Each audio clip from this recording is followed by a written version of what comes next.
ജില്ലയിലെ എല്ലാ സ്ഥാപനങ്ങളും ജനുവരി 30-നകം ഹരിത സ്ഥാപനങ്ങളാകാൻ നടപടികൾ ത്വരിതപ്പെടുത്തണമെന്ന് മന്ത്രി രാമചന്ദ്രൻ കടന്നപ്പള്ളി.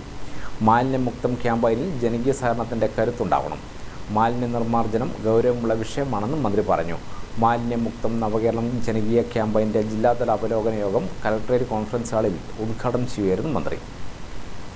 ജില്ലയിലെ ഓഫീസുകൾ, സ്കൂളുകൾ, അങ്കണവാടികൾ, ആശുപത്രികൾ, റെയിൽവേ സ്റ്റേഷനുകൾ ഉൾപ്പെടെ എല്ലാ സ്ഥാപനങ്ങളും ജനുവരി 30-നകം ഹരിത സ്ഥാപനങ്ങളായി പ്രഖ്യാപിക്കാനുള്ള നടപടികൾ ത്വരിതപ്പെടുത്തണമെന്ന് രജിസ്ട്രേഷൻ വകുപ്പ് മന്ത്രി രാമചന്ദ്രൻ കടന്നപ്പള്ളി പറഞ്ഞു. തദ്ദേശ സ്വയംഭരണ സ്ഥാപനങ്ങളെ വിളിച്ചു ചേർത്ത മണ്ഡലതല അവലോകന യോഗം ചേർന്ന് മാർച്ച് 5-നകം മണ്ഡലതല ഹരിത പ്രഖ്യാപനത്തിനുള്ള നടപടികൾ പൂർത്തീകരിക്കണം. ടൗണുകൾ, മാർക്കറ്റുകൾ, പൊതു ഇടങ്ങൾ തുടങ്ങി തദ്ദേശ സ്വയംഭരണ സ്ഥാപനങ്ങളിലെ മുഴുവൻ ഇടങ്ങൾ ഹരിത പദവി നേടാൻ അക്ഷീണം പ്രയത്നിക്കാൻ യോഗം തീരുമാനിച്ചു. ഫെബ്രുവരി പകുതിയോടെ 100% അയൽക്കൂട്ടങ്ങളും ഹരിത അയൽക്കൂട്ടങ്ങളായി മാറിയതിന്റെ പ്രഖ്യാപനം നടത്തണം. ജില്ലയിലെ മുഴുവൻ വിദ്യാലയങ്ങളും കലാലയങ്ങളും ഹരിത പദവിയിലെത്തിക്കാൻ വിദ്യാഭ്യാസ വകുപ്പിന് പ്രത്യേക നിർദ്ദേശം നൽകി. ജില്ലയിൽ ഇതുവരെ 98 ടൗണുകളെ ഹരിത ടൗണുകളായും 248 പൊതു ഇടങ്ങളിൽ 33 പൊതു ഇടങ്ങളെ ഹരിത പൊതു ഇടങ്ങളായി പ്രഖ്യാപിച്ചിട്ടുണ്ട്. 4659 സ്ഥാപനങ്ങളിൽ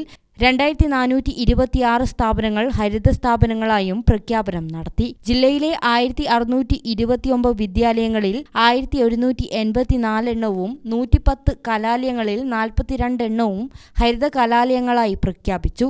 34 ടൂറിസം കേന്ദ്രങ്ങളിൽ 6 എണ്ണമാണ് ഹരിത ടൂറിസം കേന്ദ്രങ്ങളായി പ്രഖ്യാപനം നടത്തിയത്. ക്യാമ്പയിനുമായി ബന്ധപ്പെട്ട് ഓറിയന്റേഷൻ ആവശ്യമുള്ള ഓഫീസുകൾക്ക് ശുചിത്വ മിഷനെ സമീപിക്കാവുന്നതാണെന്ന് കോർഡിനേറ്റർ അറിയിച്ചു. യോഗത്തിൽ കണ്ണൂർ ജില്ലാ പഞ്ചായത്ത് പ്രസിഡന്റ് അഡ്വക്കേറ്റ് കെ രത്നകുമാരി അധ്യക്ഷയായി. LSGD joint director TJ Arun, ശുചിത്വ മിഷൻ ജില്ലാ coordinator KM Sunilkumar, Haritha Keralam mission ജില്ലാ കോർഡിനേറ്റർ സോമശേഖരൻ തുടങ്ങിയവർ വിഷയാവതരണം നടത്തി. ADM C പത്മചന്ദ്രക്കുറിപ്പ്, വകുപ്പ് മേധാവികൾ, MLA-മാരുടെ പ്രതിനിധികൾ, വ്യാപാരി, ഹോട്ടൽ, കാറ്ററിംഗ് അസോസിയേഷൻ പ്രതിനിധികൾ തുടങ്ങിയവർ പങ്കെടുത്തു. ഗ്രാമിക ന്യൂസ്, കണ്ണൂർ.